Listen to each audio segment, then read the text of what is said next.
is our duty as responsibility to the people of Israel.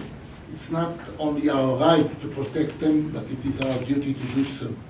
And to say something which is against it is actually a blasphemy of the idea of international law and the law that goes between people and between states.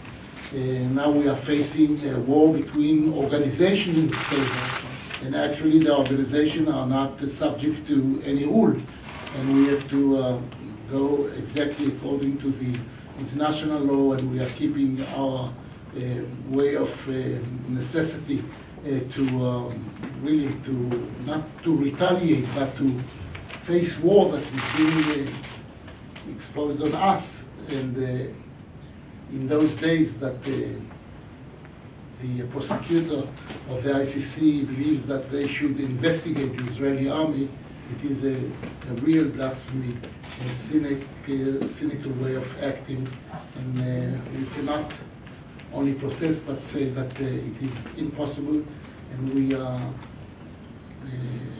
looking forward for the entire world to say the word about the necessity of telling all the world that once you are helping terror, you can face terror in no time, because terror is terror, and once we let terror act against the people, they are holding actually as hostages the population of the Gazian people, and they are actually trying to act a win-win situation. They try to send rockets into Israel with the idea that if they will hit Israel and they will bring us to face disaster, then they win. And if not, the Israeli people will retaliate in order to stop any kind of hostility against the population in Israel.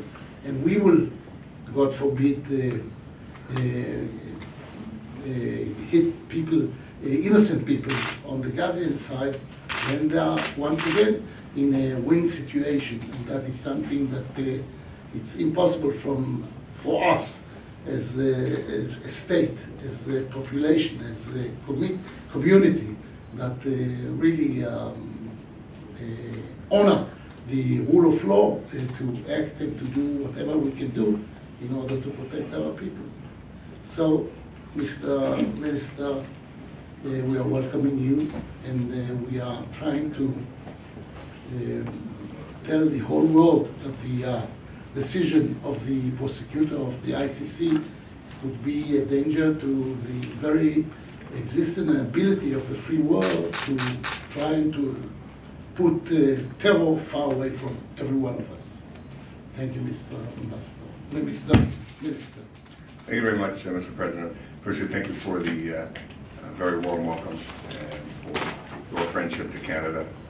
We consider Israel one of our closest friends and allies, and it's fundamentally, we share the same values, and that's what has made our relationship so rock solid.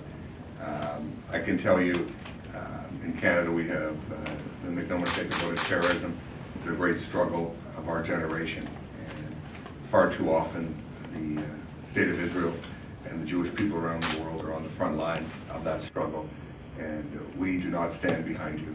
We stand shoulder to shoulder beside you and with you, and the state of Israel and the Jewish people.